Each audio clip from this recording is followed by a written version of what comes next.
أعوذ بالله من الشيطان الرجيم. بسم الله الرحمن الرحيم. النار يعرضون عليها غدوا وعشيا ويوم تقوم الساعة أدخلوا آل فرعون أشد العذاب وإذ يتحاجون في النار فيقول الضعفاء للذين استكبروا إنا كنا لكم تبعا فهل أنتم مغنون عنا نصيبا من النار قال الذين استكبروا إنا كل فيها إن الله قد حكم بين العباد وقال الذين في النار لخزنة جهنم ادعوا ربكم يخفف عنا يوما من العذاب قالوا أولم تك تأتكم رسلكم بالبينات قالوا بلى قالوا فادعوا وما دعاء الكافرين إلا في ضلال إنا لننصر رسلنا والذين آمنوا في الحياة الدنيا ويوم يقوم الأشهاد يوم لا ينفع الظالمين معذرتهم ولهم اللعنة ولهم سوء الدار ولقد آتينا موسى الهدى وأورثنا بني إسرائيل الكتاب هدى وذكرى لأولي الألباب فاصبر إن وعد الله حق واستغفر لذنبك وسبح بحمد ربك بالعشي والإبكار إن الذين يجادلون في آيات الله بغير سلطان أتاهم إن في صدورهم إلا كبر ما هم ببالغيه فاستعذ بالله إنه هو السميع البصير لخلق السماوات والأرض أكبر من خلق الناس ولكن أكثر الناس لا يعلمون وما يستوي الأعمى والبصير والذين آمنوا وعملوا الصالحات ولا المسيء قليلا ما تتذكرون آمنت بالله صدق الله العظيم. Tozogotuna alardı ertemelen keç alıp gelinet. Jana kıyamat günü bolgondo Firavundun qomunu en kattu azapka kirgisi gele deylet. Jana estegin alar dozokto turup biri bilen janjal kılıp uruşup talaşıp atkan boluşat. Oşondo alsızlar kibirlengen çoңдорuna kayrılat. Biz silerdi eçigenbiz. Emisiler bizden dozogotundan bir ülüştü kemitip azaytı bir alasın arı dep. Oşondo kibirlengenler aytat, biz barыбыз bul жерде, biz çoğubuz. Allah Taala bendileri ortasında hüküm çıkarıp koydu. Oşondo jahannamdagılar aytat, dozoktun kazınaçısına gelip, Rabbine kayrılgın, bizden bir gün azapты жеңилдетsin. Alar aytışat, emneselerge fediş paygambarlar kelgen emespi, açık daliller menen alar ova kelgen deydi. Anda özüңө çakırgıla, özüңө kayrılgıla, kafirlardan kayrılıusu eşbir nesini çeşpeyt, bolgon atı adaşuu. Elbette biz söz türde jardam berебиз paygambarlarga jana aga iman keltirgenlerge bul dünödө jana göbөлүk ötkөн күнү dagın. Эми бүгүн залымдардын үзүрлөрү кабыл алынбайт. Аларга лаанат каргыш болсун. Алардын барган жери өтө жаман. Албетте биз бердик Мусага хидаятты, жана Бани Исраилга китепти мирас кылып бердик. Ал китеп хидаят жана эскертүү акылдуулар үчүн. Сабыр кылгын, албетте Алланын ваадасы хак. günөөңө istigfar kılgın, jana erte menen keç Rabbingdi maktap, tasbih aytgın. Albatta bizdin ayatlarыбызды hiç bir dalilsiz ele biz menen uruşup taraşkanlar, alardın jürөгүндө болгону kibir, alar al жерге жетише албайт. Эми Allah'dan saktangın. Albatta Allah oğup turuuchu, görüp turuuchu. Albatta asmanlar menen жерди жаратуу adamlara karaganda çoğurak, köpçülük adamlar bunu bilişbeyt. Jana közü körgön menen körbөгөн adam birdey emes. Jakşı iman keltirip jakşı amal kılgan jana jaman amal kılgan birdey emes. Biraz ile adamlar, biraz ile esteysinger. Gafir suresinin 46. ayetinden 58. ayetga çeyin ayetler bugünkü sabakыбыз. Ötkün sabakta biz Firavun, Musa aleyhisselam jana Firavun'un kavminden bir adam Müslüman bolgon dep, bir adamın okyasyny okugan edek. Şam'an dep. Oşonun ulandısı sabakta ulanıp atat. Ötkün sabaklarda aytkanbız. Musa aleyhisselamın kavminden Qarun degen çıkan, al öte çoğun bay bolgon, biroq baylığına söönüp, dinden çıgat, kafir bolat.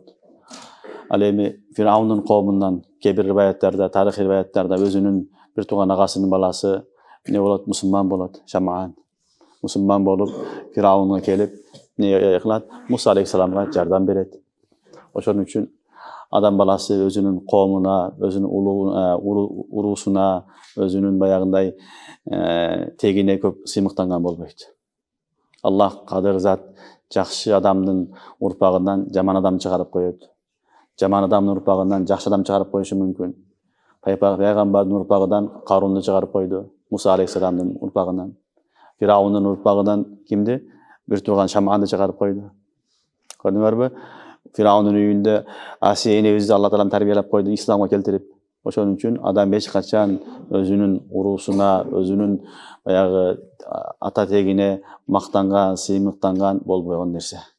Çünkü Allah Teala'nın kudretdegi nerse, kolundağı nerse, keyde Allah Teala meseleni teskeri kılıp koyayım dese, Allah'a hiçbir oğur gelbeydi. Allah Teala ar bir nesege kadir.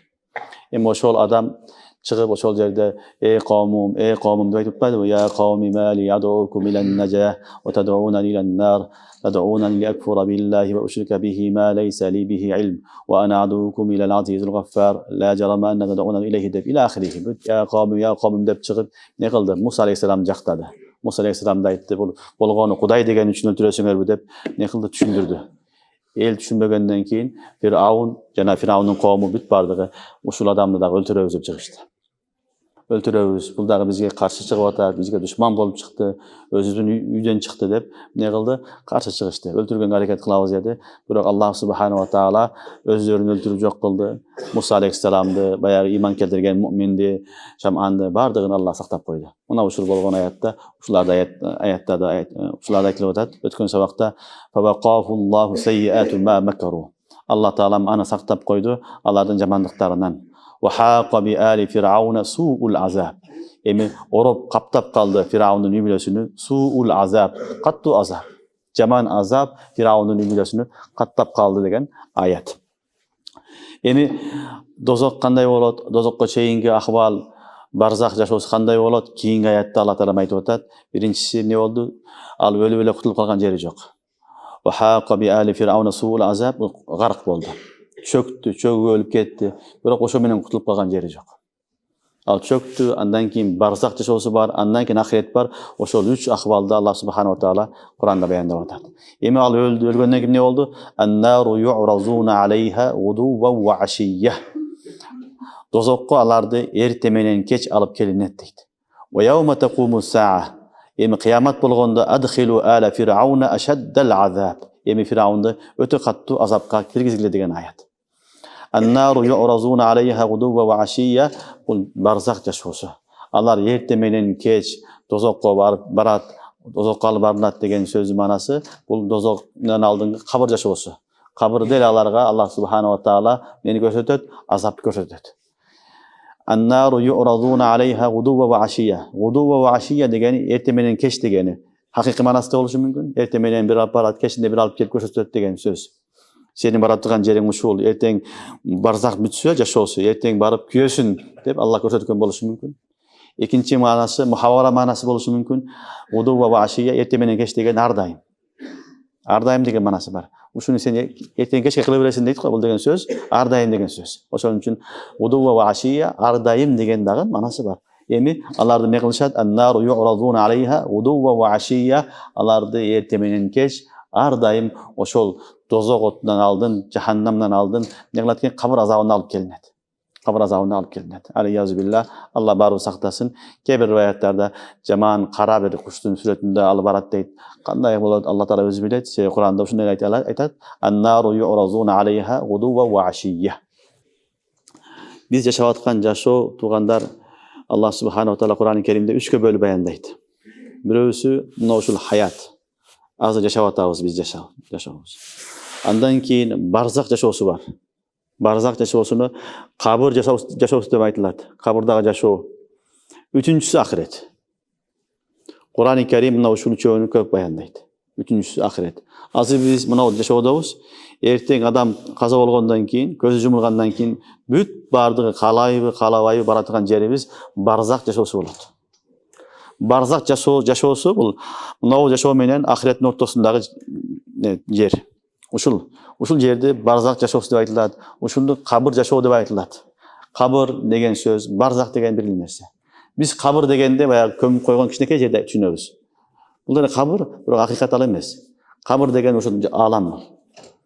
Канча адам өлгөн болсо бүт барган жери барзак, ошол алам. Ошол аламды кабыр аламы, барзак аламы деп айтылат. Түшүнүңөрбү? Элдин баары ошол жерде болот. Жакшы адам болсо лафи иллиин, Куранда айтат. Иллиин деген макамда болот.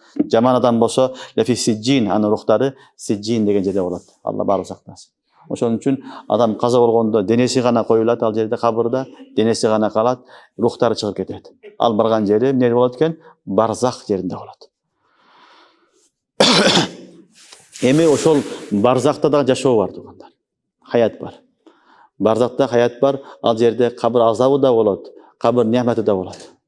Ошон үчүн силер окугансыңар, акыйдада окуйсуңар, азабул кабри хаккун деп. Кабырдагы азап чын деп окуйсуңар. Окудуңарбы? Азабул кабр хаккун деген ошол. Азап да болот, ал жерде неамат да болот, рахат да болот, баары болот. Ушундай жер. Бирок Аллах субханаху ва таала бул дүйнөгө жаратканда бизге берген нерсеси эмне? Бул дүйнөдө биз рух менен, дене менен чогуп келебиз. Рух жана дене. Бирок дене үстөмдүк кылат. Жасадуна галиб үстөмдүк кылат. Рух алсызыраак болуп калат. Кабырга коюлганда тескери болот. Рух кабыйраак болот дагы, дене таби болуп калат. Түшүнүңөрбү? Бирок жашоо ал жерде кадимкидей Алла таала эмне жашоо берет. Ошол жерде ким жамандык кылган болсо, жаман адам болсо, иман келтирбесе, ширк кылган болсо, күфүр кылган болсо, Аллага баш ийбеген болсо, бүт баарына Алла таала эмне кылат? Дозоктон алдын ошол жерде эле жазалайт. Мына ушуну сүрөттө айтып атат: "Ан-нару ю'радуна алейха гудува ва ашия." Алла таала аларды эртең менен кеч ошол дозоктун астына алып келет дейт. Оттун астына алып келет дейт. Түшүнүңөрбү? Ошон үчүн азабыл кабыр дегенде бир гана азап эмес, ал жерде неамат да болот. Алланын достору, пайгамбарлар, сахабалар, шахиддер, аулиялар, булар Алла жерде не юрзакун. Бал ахяун инда раббихим юрзакун. Куранда Алла айтат пайгамбарларды. Алар тирүү, Алланын астында аларга рызкы берилет дейт. Ошон үчүн ал жерде неамат да болот. Ким жакшы жашаган болсо бул дүйнөдө Алланы айтып угуп, ал жыгап жашайт тиякта дагы. Ким бул дүйнөдө Аллага ишенбеген болсо, күнөөкөр болсо, тиякта эм кыйналат. Андан кийини дагы бар. Ахирет, түбөлүк жашоо. Алийязубилла. Ошон үчүн булардын баардыгы хак. Эми Фираун не кылды? Мен Кудаймын деди де, Алла таала мына Кудай болсоң өзүң куткарып ал деди. Суу менен чөктүрдү. Чөгүп эле өлүп калган жок эми, кутулган жок. Эми эмне болот десе, эми экинчи этап, экинчи жашоого Алла таала алып келип атат. Ал жерде дозок от. Дозоктун отунун астыга Алла таала эртең менен кеч кабыр азабын алып келип атат. Мына ошону айтып атат. Ан-нару ю'радуна алейха гудува ва ашия. Аларды дозокко эртең менен кеч алып келинет. Ва яума тaqumус саа. Кыямат күнү болгондо эми. Көрдүңөр, барзактан кийин кыямат күнү болот, ахирет күнү. Кыямат күнү болгондо адхилу ала фирауна ашаддал азаб. Бул экинчи азап. Көрдүңөрбү? Эми эмне деп атат Алла таалам? Эми кыямат күнү болгондо Фираунун коомуну бардыгыны эң каттуу азапка салгыла дейт. Эң каттуу азапка киргизгиле деп атат Алла таалам. Ошон үчүн барзак жашоосу башка, алам ахирет башка жашоо туугандар. Ошон үчүн ахлу суннат вал жамааттын акыйдасында азабул кабр хаккун деп ишенебиз. Кур'ан-ы Керимде bir 15 аят бар азабы кабр боюнча келген. 40-тан ашык хадистер келет. Сахабалардан риwayat кылган хадистер бар азабы кабр боюнча. Ошон үчүн азабул кабр хак. Mu'tazila inkar qiladi, biroq ahli sunnat val jamoatning bardigi Maturidiyya, Ash'ari, muhaddisun бүт бардыгы не дейт? Азабул кабр хак деп айтылат. Ошол этикадыбыз ушул Кур'ан-ы Керимден алынган. Кур'ан-ы Керимде Алла Таала айтып атат. Эми буларга кабр азабы болгондон кийин, жашап бүткөндөн кийин адхилу ала фирауна ашаддал азаб. Эми буларды каттуу азапка түгөнбөй турган дозокко салгыла деген аят кийинки аятта Алла Таала баяндап атат. Түшүнүңөрбү? Demek тугандар биз азыр жашообуз, андан кийин дагы бир жашоо бар, кабыр жашоосу. Ким кабырда кандай болсо, ал жагында ошондой эле болот иншалла. Кабырды себеби хадисте айтат, раузатун мин риязил жанна. Туурабы? Бейиштин бакчалардан бир бакча, же хуфратун мин хуфарин нар, алейхи билlah. Же дозоктун не чукурдан бир чукур деген. Ошон үчүн ким бул дүйнөдө жакшы жашаса, иншалла ал жерге барганда дагы Аллах субханаху таала ага жакшылыкты берет. Бейиш тарафын көрсөтөт, бейиштин жыттары келип турат, жыпар жыттары, ошону жыттап, кыяматка чейин, эсеп китепке чейин ошол жерде жатат. Түшүнүңөрбү? Эгерде туура эмес жашаган болсо, өзү каалагандай, Кудайга ишенбей жашаган болсо, анда эртең ал не болот? Кабырда башталат азабы. Дүйнөдө өлгөндөн кийин кабырда болот, андан кийин ал жагы алейхи билlah Алла баары сактасын. Ошон үчүн коркутуган нерсе тугандар, бул дүйнө бактылуу гана. Андан кийин дагы жашоолор бар. Биз бул дүйнөнү тияк үчүн жашайбыз. Пайгамбарыбыз саллаллаху алейхи вассалам айткан: "Ал-йаум амал ва ла хисаб" деген. Гадан хисабун ва ла амал деген. Бүгүн амал кылабыз, эсеп китеп болбойт. Эсеп китеп болбойт. Амал кыла беребиз. Түшүнүңөрбү? Эсеп китепти, соопту Алла Таала махиретте берет. Бүгүн эле намаз окуп, эртең мага сооп бер деген туура эмес нерсе. Түшүнүңөрбү?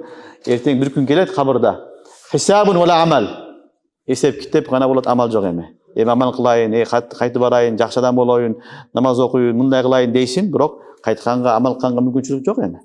Ал күнү хисап, эсеп китеп болот, ва ла амал. Ал-йаум мекен амалун ва ла хисаб. Гадан хисабун ва ла амал. Ошон үчүн бул жашоо ушундай бактылуу гана нерсе. Тугандар, ушул аятта Алла Тааланын биринчи аятында нару yorazun алейха удва ашия мен айтты, кабыр азабын, кабыр жашоосуну ва яума тaqumус саа адхилу ала фирауна шаддан азаб. Бул жерде мен айтты, ахиретте айтты. Эми ахиретте акыбал кандай болот? Кийинки аятта Алла Таала баяндап атат. Ва из ятахаджуна фин-нар ва якулу az-zu'afa'u lil-ladzina istakbaru inna kunna lakum taban fahal antum mughnuna 'anna nasiban minan-nar. Бул дозоктогулардын сөзү. Ва из ятахаджуна фин-нар. Эми дейт, дозокко түшкөндөгү адамдар бири-бири менен жанжалдашат, бири-бири менен урушат дейт, талашат дейт. Не деп? Ва якулу az-zu'afa. Сыздар айтат, истакбару, кибирленгендерге, мутакаббирлерге, инна кунна лакум табаан. Биз силерге эргешкенбиз. Фахал антум мугнуна анна насибан минан-нар. Эми силер бизден дозок отуну мындай жеңилдетип бере аласыңарбы? Силер бизге пайдаңар тиеби деген сунушту алар айтат. Түшүнүңөрбү? Бул не болду? Кур'ан-ы Керимде Аллах субханаху ва таала дозоктогу акыбалды сүрөттөп атат. Дозокко кирген адамдар эки түрлүү болот. Бирөөсү зуафа, алсыздар. Алар бирөө дээрчип эле кете берген. Дээрчип эле ошону жүрө берди. Дээрчип жүрүп мушрик болду, бутпарас болду, бидатчы болду, башкасы болду, дээрчип жүрө берди. Түшүнүңөрбү? Экинчиси ким? Истакбару дегени кибирленгендер деген сөз. Кибирликти талап кылгандар деген сөз. Истикбар деген сөз. Башлары, бийлери, түшүнүңөрбү? Экөө эми кагылышат. Келип алып айтат, силер дээрчиптик эле, биздин жол туура дедиңер эле, кана эми. Эми азапты бизден кетиргиле. Бизге жеңилдик бергиле. Өзүңөр күйсөңөр күйгүлө, бизди куткаргыла деп, алар бири-бири менен не кылышат? Кагылышат. Бири-бири менен худжат талап кылат. Ятахаджуна деген сөз худжат талап кылуу. Бири-бириден далил сурайт эми. Кана сенин далилиң деп бири-бири менен урушуп талашкан учурлар болот. Түшүнүктүбү? Ошон үчүн адам баласыга Аллах субханаху таала акыл эс берген. Адам акыл эси менен иш кылыш керек. Бирөөдү көзү жумуп алып элчиген болбойт. Көзүн жумуп алып эле өлсө өлүп, тирилсе тирилип болбойт андай. Сен өзүң акылың менен, өзүң илимиң менен, билимиң менен Кудайды тааны, динни тааны, акыйкатты тааны. Бирөө дерчи барып, эртең өлүп кетсең, эртең Кудайдын астына келгенде, ушул адам дерчиген элем, ушул адамды гана жазасын берген, мен иштеге кылган жокмун деп кутула албайсың. Зуафа дагы, мустакбирин дагы экөө тең дозокко кирет.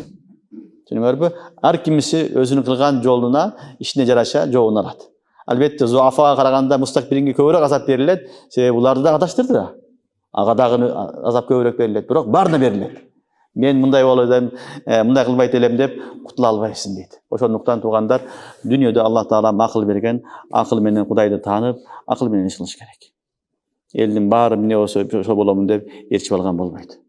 Элдин баары адашып калган болсо, сен туура жол багытта кет.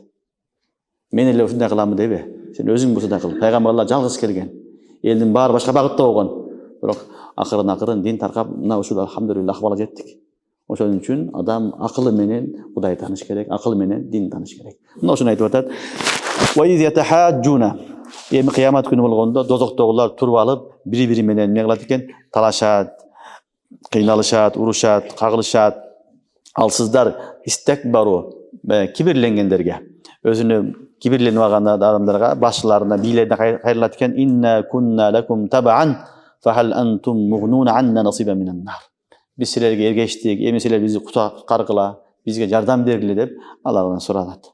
Суранганда алардын жообу: Qala allazina istakbaru inna kullun fiha.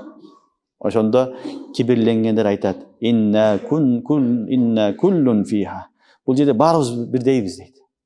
Эми силер да биз да түштүк, эми эчтеке жок, башка жол жок. Баарыбыз түшүп калдык, капканга түштүк, дозокко түштүк. Баарыбыз акыбалы ушул дейт. Түшүнүңөрбү? Кур'ан-ы Каримде карасаңар, бул жерде истикбару деген. Истикбар деген эмне дегени? Өзүнү кибирди талап кылуу деген сөз. Түшүнүңөрбү? Булар өздөрү эмне кылды? Чоң адам эмес. Өздөрүнүн чоң болгон талап кылгандар. Бий болгон талап кылгандар. Кыйын болгон талап кылгандар. Түшүнүңөрбү? Мына ушуну истикбар деп айтылат. Бир бар кибир, бир бар истикбар.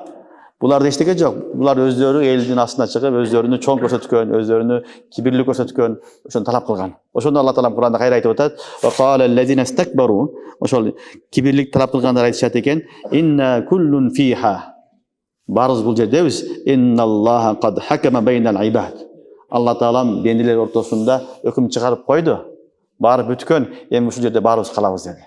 Аллах Таала өкүм чыгарып, "Фарикун фил жанна ва фарикун фис саир" деп чечим кылган. Бул жамаат бейишке кирет, бул жамаат дозокко кирет деп Аллах субханаху ва таала эмне кылган? Чечим чыгарып койгон. Эми биз баарыбыз ушул жерге калдык деди. Эми эмне болот? Баягы кайрылды, чоңдоруна кайрылды, башчыларына кайрылды, алар жооп бербеди, эчтеке кыла албады. Эми адамдар ойлонуп отуруп, зуафа, дозоктогулар, алсыздар эми эмне кылат? Жок дегенде, мына фериштеге кайрылайык дейт. Казанату жаханнам. Ошол фериште айтайлык азапты бир аз жеңилдетсин. Жумасына бир күн бизге жардам берсин, жеңилдик болсун деп фериштеге кайрылат. Түшүнүңөрбү? Ошол сүрөттө Аллах Таала айтып атат: "Ва qala allazina fin-nari li khazanati jahannam ud'u rabbakum yukhaffif 'anna yawman minal 'azab." Көрдүңөрбү? Алардан чоңдордон не чыкпады? Пайда чыкпады, ток чыкпады. Эми дозокто тургандар айтышат: "Ли khazanati jahannam." Баягы жаханнамды кайтарган фериштелер болот. Жаханнамды кайтарган сакчылар, фериштелер болот. Ошол фериштелер келип айтат: "Уд'у раббакум." Раббиңерге кайрылгыла дейт. Раббиңерге айткыла: "Юхаффиф анна яуман минал азаб." Көрдүңөрбү? Бизге бир күн бир аз жеңилдик берсин. Азап өтө катуу болуп кетти. Бир аз жеңилдик берсин деп суранат. Бул жерде дагы Раббибиз деген жок. Уд'у раббакум деп атат. Көрдүңөрбү? Булар акмакчылыгы. Раббиңерге кайрылгыла, Кудайга кайрылгыла. Ошол Кудай Таалам не кылсын, бизге бир аз азапты жеңилдик кылсын деп дозоктогулар эми кимге кайрылып атат? Казанату жаханнам. Жаханнамдын баягы казыначысыга, жаханнамды күзөтүп турган күзөтчү фериштеге кайрылып атат. Ал фериштелер жооп берип атат: "Qalу awlam taku ta'tikum rusulukum bil bayyinat." Ал фериштелердин жообу: "Эмне силерге пайгамбарлар ачык далилдерди, динди алып келбедиби?" "Qalу bala", алып келген. "Qalу fad'u." Анда өзүңөр кайрылгыла. Пайгамбарларга кайрылгыла, ошолорго кайрылгыла. "Ва ма дуаул кафирина илля фи залал." Эми кафирлардын дуасы, кайрылганы эчтеке болбойт. Болгон аташуу. Анын эч бир акыйкаты жок деген сөз. Эми эмне болот? Фериштелерге барганда фериштелер айтат: "Силерге пайгамбар келдиби?" дейт. "Келди" дейт. Din jetkizdi deydi. Ana ne başlayı berdiңер? Nege iman keltirip berdiңер? Emin men şafaat kıla albayman deydi. Şafaat kıla albayman. Qalu bala deydi. Qalu fad'u. Anda özüňe kaýryl kıla. Allah'a je feriştege, bayağı nemege özüňe kaýryl kıla peýgamberlerge. Dep ne kıla jogap berет. Sebebi ferişteler şafaat kıla albaydı. Şafaat kılganda Allah subhanahu wa ta'ala kimge bergen? İnsanga bergen. Peygamberler şafaat kılat. Şehitler şafaat kılat. Çünkü şuhadalar, salih insanlar, gebirayette hafizler, şunlar gana şafaat kılat. Feriştelerden aksız yok. Ve yef'aluna ma yu'marun. Allah aytkan işler kılat boldu. Şafaat kılıp Allah'a berilgen emes. Oşun için Allah aytat: "Qalu bala, qalu fad'u." Peygamber kelgen bolsa fad'u, oşo peygamberlere kaýryl kıla. Ve ma du'aul kafirin illa fi zalal. Allah aytýar: "Emi kafirlardyň duasy, kaýrylgany ne eşteke kılbaydy. Al boğan adaşuu dep atat. Emi alardyň aytkan sözü eşteke bolboýt, hiç kim alарды ukpayt, kaýrylbayt, sada bolboýt, eşteke ukpayt. Alarga azaptan jeňillik dagyn berilbeyt dep atat. Düşünüňerbi? Emi ne bolat? Bular emi attiň dep küýüp kala beret emi. Çoňdoruna kaýryldy, doluk çykpa, paýda çykpady. Feriştege aýtdy, bolbody. Alaryň duasyny Allah Taala ukpayt, peýgamber ukpayt, hiç kim ukpagandan kiň bular attiň dep emi şol jerde tübölük ne armandy, kaýgyluu yaşawda kalyp gedet. Muna şunu Allah Taala beýandap atat. Düşünüňerbi? Wa ma du'aul kafirin illa fi zalal degen şu. Kafirlardyň nesi duasy açyk adaşu. Adamny kabul bolboýt. Sen iman keltirip eme ya Rab deseň Allah kabul kılat duaňy. İman keltiribesden bar bolgandan kiň emi Allah jeňildik bergen, boşotup kutkargyn deseň emi keç kaldın. Emi al wagt ketdi. Wa ma du'aul kafirin illa fi zalal. Andan keyingi ayatda Allah subhanahu wa ta'ala özünün jardamyny, nusratyny aýtyp atat. Kafirlardy emi tarkalap jok kılam dedi. Al emi iman keltirgen musulmanlar, peýgamberler ne bolat dese Allah Taala aýtyp atat: "Inna lanansuru rusulana wallazina amanu fil hayatid dunya ve yawma yaqumul ashhad." Albatta biz sözsüz türde jardam berебиz elçilerimizge, peýgamberlerge, aga iman keltirgenlerge bul jaşawda jana kıyamatda da günü dagyn bolat. Yawma yaqumul ashhad, göwellik beretigen günü dagyn biz jardam berебиz dedi. Demek Allah Taala ne kıldı? Tigilerge bir de jardam jok dedi. Biroq menin süýükli bendelerim bar. Peýgamberler, aga iman keltirgen musulmanlar, alardyň baryna bul dünýede jana ahirette sözsüz jardam berem degen Allah'ın wa'dasy.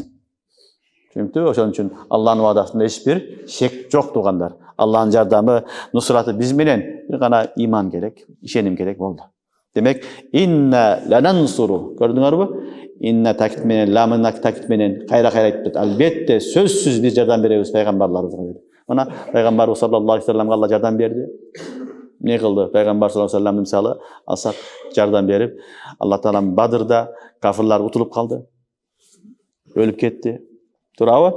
Andan keyin Fath Mekke boldu. Mekke'de kalgan tutkunga düşüp geldi. İman keldi, aýlasy jok. Allah Taala ne kıldı? Dünýede dagyn, ahirette de paýda berdi. Oşonda ile Musa aleyhisselam menen Firavun okuyasy ne boldu? Firavun men Hudaýmyn degen adam, padşa bolçu. Allah Taala jok kıldı. Dünýede jardamny berdi. Ana garık kılıp çöktürdü. Al tiriw kaldı. Andan keyin al dozokka ketdi. Musa aleyhisselam kowmu menen iman keltirgende men beşik kirip ketdi. Oşon üçin Allah Taala aýtdy: "Albatta men sözsüz türde jardam beremin elçilerime, jana iman keltirgenlerge bul dünýä yaşawsynda. Ve yawma yaqumul ashhad, jana güweler turgan günü dagyn. Kıyamatın bir aty yawmul ashhad. Al günü bardyk nese güwelik ötet. Kolun, butuň, tiliň süleýip atpaýby?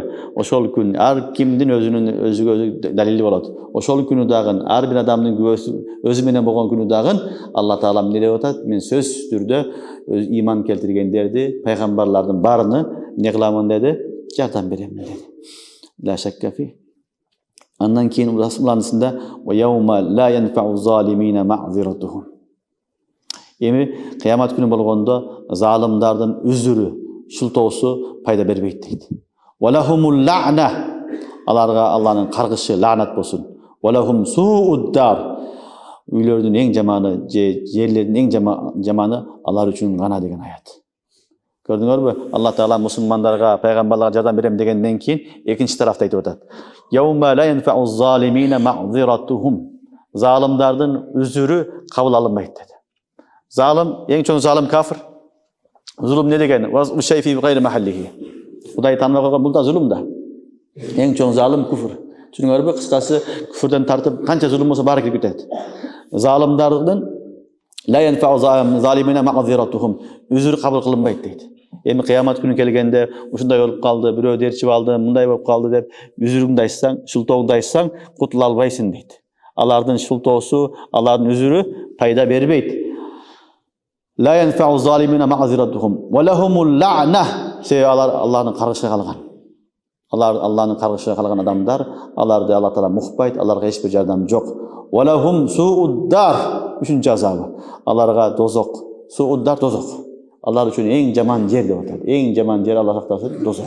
İmalar dozokta bolot, karışa kalgan, alardan hiçbir aytkan sözü, kayırılganı, şultoğusu, üzürü hiçbir fayda bermeydi dep Allah Teala bayandap atadi. Aleyhaz billah. Demek bir gün gelet turgandar elder bardığı şultoğusunu aytat, üzürünü aytat, zalim bolsa Allah Teala kabul kıldı. Demek zalim nesini Allah jaktırbayt onlar. Allah Teala zulümdü özüme haram kılganmın, sizler dagı öz arаңarda zulüm kılbagıla деген hadisi var Peygamber sallallahu aleyhi ve sellem. Oşon üçün zulüm kılgan adamды jakşılığı jok. Zalim kede ne kılat? Übülösüne zulüm kılat, kede ustaz talabaga zulüm kılat, kede talaba bir dostuna zulüm kılat, kede çoğu aslında kolasındaga zulüm kılat, büt bari kirip ketedi. Zulüm kılgan bolsa, anda ne bolat? Kıyamet günü kelgende la yenfa'u zalimine ma'ziratuhum. Gördüңөрбү? Sebep Allah Subhanahu wa Taala zalimleri süybeydi. Oşon üçün ne bolat? Adam ile emes, janivarlardı dele kıyamet günü kelgende Allah Taala öç aldırat. Tüskön bolsa, tepken bolsa, oşo janivarlar ne kılat? Ekinci janivardan öçünü alat. To'g'rimi? Hadisda da keladi, Qur'onda da keladi. Oşon üçün Allah zulümni süybeydi. Oşon üçün zulüm kılıp alıp keyin bir şultoğda aytıp qutulup ketem degen to'g'ri emas dese. Qur'onda Allah aytып atadi. Ne yawma la yenfa'u zalimine ma'ziratuhum. Kıyamet günü bolganda zalimlerden üzürü kabul kılınmaydı. Ve lehumul la'nah.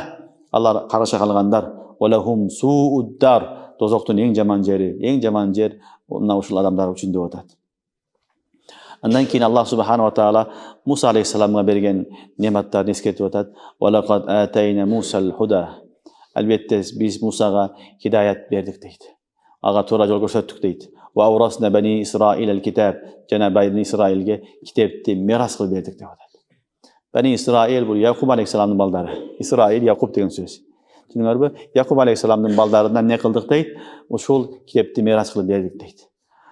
Qur'onga cheyin tushgan kitaplarning ichidagi eng cho'ng kitap bu Tavrat. Qur'oni Karimda Tavratda aybay ko'p yerda Allah Taala maqtaydi. Bu öte cho'ng ko'lamida cho'ng kitap bo'lgan. Bani İsrail'nin peygamberleri büt bardığı Tavratga amal qilgan. Oşol kitapni Allah Subhanahu wa Taala Musa aleyhisselam arqılı Bani İsrail'ga miras qilib berdik dep atadi. Tushundinglarmi? İncil dagı Tavratın bir cüzü negizi. Takmilatul İncil. İncil'in dagı köp osiyat bolsa, ahkamdары Tavratın ile ahkam bolgan. Oşon üçün Tavrat, İncil dagı Tavratın bir cüzü. Qur'onga cheyingi eng cho'ng kitap ne bolgan? Tavrat bolgan. Oşon üçün Qur'onda Allah Taala aytib atadi, biz oşol Tavrat kitabini Bani İsrail'ga miras qilib berdik deydi. Ve avrasna bani İsrail'el kitab de manası şu. Bani İsrail'ga Yakup'un ballarına ne kıldık? Aleyhisselam'ın ballarına kitapti verdik. Huda ve zikra li ulul albab. Bu kitap sıfatları. Al kanday kitap hidayet kitabı. Hudan al kitap hidayet kitabı. Ve zikr esketuvchi kitap. Nasihat kitabı. Li ulul albab akıllılar için. Akıllı adamlar için bu kitap çınığı hidayetin jana esketuvchi kitap dedi. Evet Allah Subhanahu wa Taala bu voqeadan Peygamber sallallahu aleyhi ve sellem'ga ne kıldı? Köngülünü götürüp atadi. Mana Firavun'u yok kıldı. Firavundan keyin Allah Taala Musa aleyhisselam'ı peygamber kıldı. Al ne oldu? Tavrat ağa berildi. Tavrat arqılı Bani İsrail'ga din jetdi. Sabır kılıp uşul yerge jetdi. Sen dagın Qurayştin kıyınçılığına sabır kılgın. Ularning qarşılığına sabır kılgın. Ahırı jengiş seni menen, iyilik seni menen degende Allah Taala bayandap atadi. Tushundinglarmi? Bundan so'ng aytib atadi, "Fasbir. Inna va'dallahi haqq." Gördüңөрбү? Sabır kıl. Albatta Allah'ın va'dasi chin. Albatta Allah'ın va'dasi haq. Vastagfir li zambik. Günahlarına tövbe kılgın. Vasabbih bihamdi rabbik bil ashi vel ibkar. Jana Rabbingdi ertemenen keç tasbih menen maqtagın degen ayet. Demek bu yerde Allah subhanahu wa ta'ala Peygamberimiz sallallahu aleyhi ve sellem'e 3 neseni hüküm kıldı. Birinci, iyilik yetiş için sabır gerek. O şuna aytdı, fasbir inne va'dallah hak. Albatta Allah'ın vaadası hak, sabır kılgın dedi. Bir gün geledi, yengil senin kolunda dedi. Elhamdülillah o şonday oldu. Peygamberimiz kıynaldı. Mekke'ye köçüp gelgenden keyin Badır'da jeng başlandı. Badır'dan başlandı. Ekinci Hicriden başlandı. Ahırı Fatih Mekke oldu. Ahırı Hacetül Vada oldu. Büt bardığı oldu. Hacetül Vada'da bardığı ile Müslüman bolup aldı. Bardığı geldi Kudayga şu. O şonu aytып atat. Ne kılgın? Sabır kılgın. Albatta o Allah'ın vaadası hak. Jengiş seni menen albatta biz peygamberlarımızga, imanlılarga jardam berебиз degeni hak. Düşünüңөрбү? Ekincisi, vastagfir li zembik. Günöөлөрүңө tövbe kıl деп atat. Yani peygamber arkalı ümmetke aytып atat. Peygamberler günösü bolbayt. Peygamberlerden hilaful avla bir nese bolgan bolsa, Kur'an-ı Kerim anındağı zamb dep aytat. Bu maksiyet emas, maksiyet çoğun günü. Zamb. Hem hilaful avla bolat, anı kılbagan jakşırak bolat. Bu da jaiz. Bu kılbagan jakşırak degen mesele bolat. Oşon şurlarda dagın Allah Taala oşonu dagın Kur'anda zamb dep bayandayt. Düşünüңөрбү? Бул күнөө эмес. Хилафул аула болгон нерселерди дагы Куранда замб деп баяндап атат. Ошону айтып атат. Вастагфир ли замбик. Бул аят аркылуу бизге айтып атат. Демек, маусум болгон пайгамбар күнөөсүнө тооба кылса, анда силер кимсиңер? Силер сөзсүз түрдө тооба кылгыла деген сөз. Алла Таалам пайгамбарга аркылуу үммөткө өкүм берип атат истигфарга. Sen awliyasınbı, sen alınısınbı, karısınbı, muhaddisинби, mufassirsinbi, daisinbi, ne olsaң bol. Düşünüңөрбү? Бирок истигфар тооба кыл деген сөз. Истигфар тооба кыл деген сөз. Пайгамбар аркылуу бүт үммөткө ушуну Алла Таалам талим берип атат. Кайсы деңгээлде болсоң боло бер, бирок истигфар тообаны унутпагын, сенин ишиң деп атат. Ушуну Алла Таалам айтып атат. Вастагфир ли замбик васаббих бихамди раббик. Жана Раббиңди хамд менен тасбих айтып мактагын бил ашии вал ибкар, эрте менен кеч. Эрте менен кеч Раббиңди tağızdan azalap maqtagın dedi. Demek 3 neseni aytты. Birinci me dedi, sabır kılgın, ikinci istigfar aytgın, üçüncü tasbih aytgın dedi. Mına uşul 3 nese menen Peygamberimiz sallallahu aleyhi ve sellem hüküm kılıp, Peygamberimiz sallallahu aleyhi ve sellem iyilikке жетти tuğanlar. Fatih boldu. Müslümanlarga toluk fatih boldu. 3 negizinde. Oşonun üçün iyilik yetiş üçün birinci orunda sabır gerek. İkinci istigfar tövbe kılış gerek. Üçüncü Allah'ı maqtaş gerek. İnşallah usul tertip bilen geçse Allah subhanahu wa ta'ala özünün nesini, vaadasını, hak bolgan vaadasını bizge da berет. Bizge da aytkan sözlerge hak Allah Taala peygamber menen koşo iman keltirgenlerge berem unutpay vaadasını. Al bizge da kelet inşallah. Şartı birincisi sabır, ikincisi istigfar, üçüncüsü neken? Emi Allah subhanahu wa ta'ala keyingi ayatda bu kafirlardan dozakka düşüp kalışının sebebini aytып atat. Ular nege düşüp kaldı dozakka, ne sebep boldu dese, oşol orusunu Allah Taala Kur'anda öz bayandap atat. Uşul oru menen ular dozakka düşüp kaldı atat. Al nese innellezine yujadiluna fi ayatillahi bighayri sultanin atahum in fi sudurihim illa kibr ma hum bibalighi fastaiz billah innehu huves-semi'ul basir. Ana uşul ayatda Allah subhanahu wa ta'ala kafirlerin dozakka düşüp kalış sebebini bayandap atat. İnnellezine yujadiluna fi ayatillah. Allah'ın ayatları Kur'an'da düşkönde hiçbir ne yok, dalili yok öyle karşı çıkanlar in fi sudurihim illa kibr. Bolgonu aların yüreğinde kibir var bolgonu. Bolgonu aların yüreğinde kibir ile bolgon. Ve ma hum bibalighihi. Alar çoğun darajaga jete alışbayt. Fastaiz billah. Allah'dan ne kılgın? Panah dilegen saktangın. Elbette al uğup turucu, körüp turucu zat degen ayat. Emi Kur'an-ı Kerim'de Allah Taala ayttat, alardan iman keltirbegeninin bolgon ele negizgi sebebi kibir деп атат. Uşul. Sebebi alar peygamber bilen süйлөшүp gördü, başka kılıp gördü, münazara kılıp gördü, aytışıp gördü, hiçbir payda bergen жок. Peygamber sihir dedi, jalgancı dedi, cindi dedi, şair dedi. Ne çıkan çok, payda çıkan çok. El kayrıyla cemaat bolu dinge kele verdi. Keyin bulardan düşmanlık küçöy başladı. Küçöygönde bolgonu alarda kibir. Düşünüңөрбү? Emi biz çoğun bolsok, biz akıllı bolsok, bay bolsok, bi bolsok, sulu bolsok, emi uşul peygamberga baş ийип kalabızbı? Buga çeyingi ata babamыздын karmanıp kelgen dinim ne bolot? El biz ne deyit? Elge kantip жооп беребиz degen oy, fikir, kibir menen alar ne oldu? Peygamber'e karşı çıktı. Olsun Peygamber'e karşı çıkkanga hiçbir sebep yok. Karşı çıkış için dalil gerek. Dalil akliye, nakliye. Nakli dalil керек, жақли dalil керек. Аларда nakli dalil жоқ. Құран хадиске ишенбейді алар. Ақли dalil де жоқ. Ақли dalil менен далилдеш керек. Мейлі саған қарсы шығып атабыз, мынау себептер менен деп. Ештеңе жоқ. Болғаны көре албастық кибір. Кибір. Алла Таала айтты, бұлардың динге келбеген, пайғамбарға қарсы шыққанның себебі не екен? Иллаты алардың орусу кибір болған. Ошол кибір бұлардың түбіне жетті. Ошол кибір арқылы бұлар дозақта түбелік қалып кетті. Көрдіңдер бе? Ушул ору шайтанда да болған. Шайтанға Алла Таала сажда қыл дегенде аба вастакбара ва кана минал кафирин. Демек ошол шайтан не қылды? Бұларға да ошол фикирди берди. Өзү менен кошо буларды дагы зуриятын адамдын зуриятын дозокко алып келейин деп ошол ору менен буларды орутtu. Ошон үчүн эң жаман ору туугандар кибир орусу. Кибир дегени батарул хак ва гамтун нас. Кибир не экен? Батарул хак. Хакты кайтарып салуу, кабыл кылбай коюу. Гамтун нас адамдарды өзүнөн төмөн көрүү. Ушул кибир. Не кылды булар? Хакты кабыл кылбады, инкар кылды. Не десе дагы инкар кылды. Кур'анга келип атат, пайгамбар айтып атат, мужизе көрсөтүп атат, инкар кылды. Экинчи гамтун нас адамдарды өздөрүнөн өтө төмөн көрдү.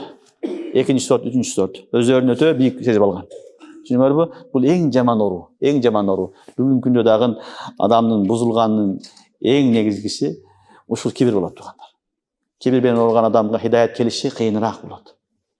Кечирээк келет. Түшүнөт, бирок кеч калган болот. Келе келбей калышы да көбүрөөк болот. Курандан ушул билинет. Ошон үчүн Алла Таалам баарыбызды кибирден сактасын. Хак келгенде хакты hakkat деп мойындаш керек. Амал кыла албасаң дагы хак деп коюшуң керек. Түшүнүктүбү? Эгерде хак дебесең, анда сен мутакаббир болсоң, акырын барып динден чыгып кетесиң. Ошон үчүн мен өзүм кыла албай атам, бирок хакыйкат ушундай. Дин ушундай деп айтыш керек жок дегенде. Мойнуңа алыш керек. Мен намаз окуй албай атам, башка кыла албай атам, бирок чындык ушул деп айтыш керек. Эгерде инкар кылса, динден чыгып калат анда. Ошон үчүн Кур'ан-ы Каримде Аллах айтып атат: "Инналлазина южадилуна фи аятиллахи бигайри султанин атахум." Эч бир далили жок. Алланын аяттарына каршы чыгып, Алла менен урушуп талашкандар, ин фи судурихим илля кибир.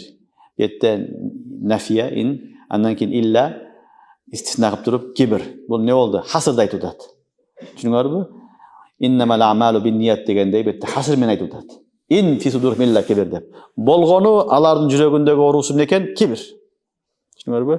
Ошол кибир оорусу аркылуу ушул деңгээлге жетип акыры алар дозокко түшүп күйдү деп атат. Ин фи судурихим илля кибир. Ма хум бибалигихи. Куранда Аллах айтып атат, алар андай деңгээлге жете албайт дейт. Эми кибир менен алар мындай деңгээлге жете албайт деп атат. Түшүнүңөрбү? Алланын ыраазылыгын табыш үчүн кибир эмес, табазу жол. Алланын жолун табышлык, бийик болуунун жолу табазу. Ким мутакаббир болсо, кибирленсе, ал өзүн ойлойт, мен элдин астында кыйынмын деп, бирок ал зарил, хор. Элдин баарын жаман көрөт. Зарил ал, хор. Өзүнүн бийик сезген адам хор болот. Ал эми бийик болуштун жолу ал табазуда. Ман таваза лилlah рафааху Аллах. Көрдүңөрбү? Ва ман такаббара вадааху Аллах. Ман таваза лилlah рафааху Аллах. Ким Алла үчүн тавазу кылдыбы? Алланы бийик кылып берет, көтөрө берет. Пайгамбарлар үн чыкпады, табазу кылды, кечиримдүү болду. Алла Таалам көтөрүп даражаларны асманга жайга чыгарып койду. Фираун мен Кудаймын деди. Башкалары не кылды? Шаддад не кылды? Харун не кылды? Алла Таалам не кылды? Алар жердин астына кирип салды. Жер jutуп кетти. Суу jutуп кетти. Көрдүңөрбү? Ошон үчүн Аллах айтып атат, алардын болгону кибир. Ва хум бибалигихи. Алар кибир менен бийик деңгээлге жете албайт, балким кор болот. Фастаиз биллах. Алладан панах тилеген, Алладан сактангын. Алла мени өзүң сактагын, кибирден, жаман ордон сактагын деген сөз. Иннаху хуас-самиул басир. Албетте Алла Таалам баарын угуп туручу, көрүп туручу зат дейт. Андан кийинки аятта Аллах субханаху ва таала өзүнүн кудуретин дагы кайра баяндап атат. Кафирларга пайгамбарлар келип, эртең өлөсүн, өлгөндөн кийин кайра жашоо бар, тирилесин десе алар ишенген эмес. Анын тая кайра тирилтиш кыйын болушу мүмкүн эмес деген сөздөр айткан. Мына ушуларга жооп катары Алла Таала аятта айтып атат: "Ла халқус самавати вал арз акбар мин халқин нас, валакинна аксаран наси ла я'ламун." Ла халқус самавати вал арз, албетте асман менен жерлерди жаратышлык акбар мин халқин нас, адамдарды жаратканга караганда чоңураак. Walakin aksara nasi la ya'lamun. Biroq ko'pchilik odamlar аны bilishmaydi deb aytadi. Адам заты өзүнө өтө бир чоң күчтүү махлук сезет. Чын-чынына келгенде жаралышты карасак, жаратылыштагы эң кичинекей бир махлуктардын бирөөбүз биз. Асман, жердин алдында биздин вujudубуз балдар бир заррачалык да эмес. Бир заррачалык. Зарраны билесиңерби? Мына күн тийгенде карасаңар кичинекей учуп жүрөт. Ошону зарра деп айтылат. Күн тийгенде. Ошо заррачалык биздин салмагыбыз жок негизи. Biz en kişineki bir mahlukuz. Yer şarını kara, yer şarından bölüp Kırgızistan'dan bir şaharda al, Bişkek'te mınav Kölmö'nü al, Kölmö'den içinden kişineki uyda oturasın sen, kişineki bir mahlukuz. Onun özünde çok bir mahluk sezip algansın. Uşunu Allah Teala düşündürüp atat. Sizler Kureyş, çölde жүргөн adamsыңар, Kureyşsиңер, anan eşteke emesin, jegenin birinde, içkenin su, jegenin kurma, et, başka eşteken bilbeysin, japayısın, anan sizler ne kılasыңар, Kudayga karşı çıgasыңар. Anan oşol Kudayga aytasыңар, erteң Kuday bizi ölgöndөн tirit alбайт дейсиңер. Sen kara asman, jeri жаратылышты buarganda çoңurak деп atat. Akbar, Allah Teala'ga bar birdey. Biroq misal katar bizge düşündürüp atat. Çoңurak деп atat. Sebebi al çoң mahluk mına.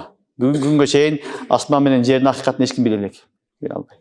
7 кабат жер, 7 кабат асман деп атабыз. Түшүнүңөрбү?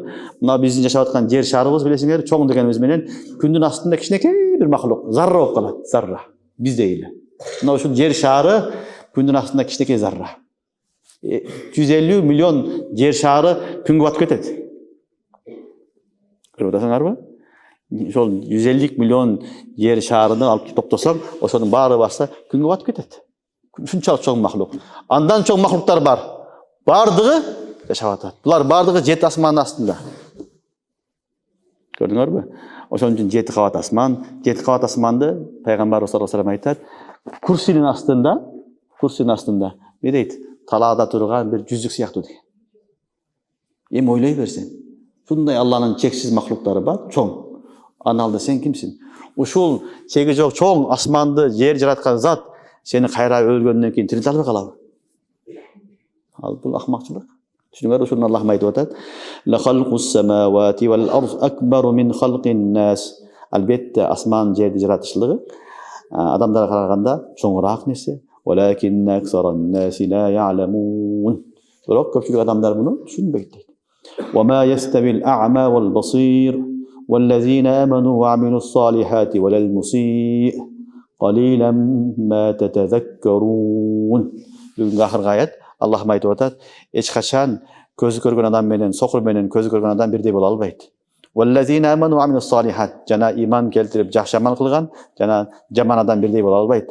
قليلا ما تتذكرون. Бираз ойлонбойсуңарбы, өзүңөргө келбейсиңерби деген аят.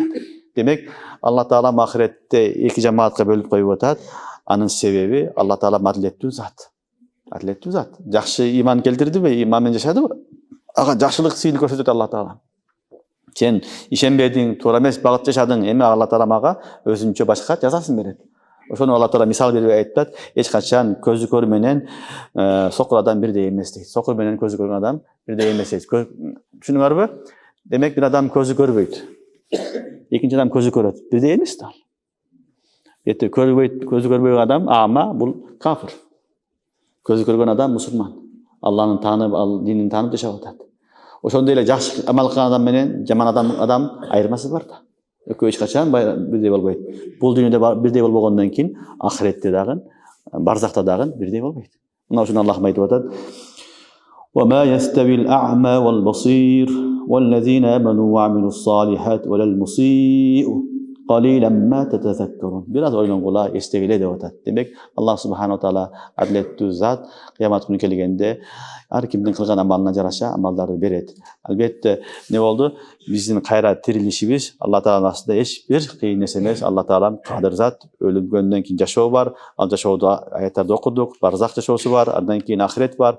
Бүт бардыгына ишенебиз. Ошон үчүн биз мусулманбыз.